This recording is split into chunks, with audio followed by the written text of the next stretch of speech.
Pain has a way of propelling you to your destiny.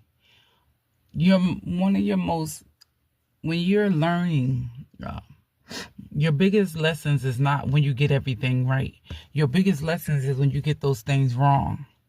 And when you get those things wrong, you be like, hey, I'm never going to do that again. I'm never going to go through that again. It's through that pain that God uses.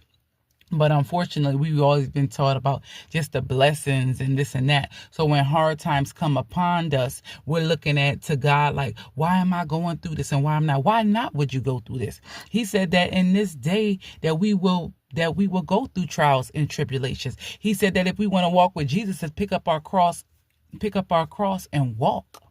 So therefore, this Christian walk is a life of trials and tribulations. Is seasons, and different seasons come. Either it's the planting season, sometimes it's the harvesting season. So sometimes you're just at different times in life. Sometimes you have to sow that seed. You have to put that seed in the ground. And we don't know how long sometimes it's going to take. Sometimes it takes a while. As I'm becoming a gardener, I see that sometimes it takes a while, even though it may be a seed that you sowed in the ground and you may not see much of it, or you may just see a little bit that it came up, and it may be, and you steady watering it, and you steady speaking to it. And then all of a sudden it sprouts up. And you know why it took that long? It took that long because it had to build a foundation underground that you couldn't see. And that's how the word of God is. The more you sow into your life, the more you hear, it begins to bloom, it begins to blossom, it begins to grow.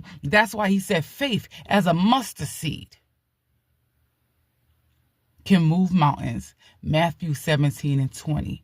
It's faith. And that's what the devil came here to steal, kill, and destroy. If the devil himself, that was an angel in heaven that God created, if he believed that he can make the angels and that he can get the people in the earth, and God, him being so humble, so just, allow him to do that, and knowing that he is defeated, but in faith, he still got the angels to turn against God. And every day, it says that hell is enlarging.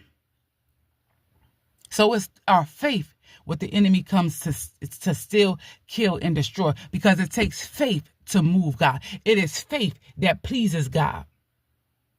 We serve a God of faith. So even through the midst of the storm, you got to walk through. In the midst of the pain, you got to walk through. Every time a storm comes, when the storm comes, the sun comes out.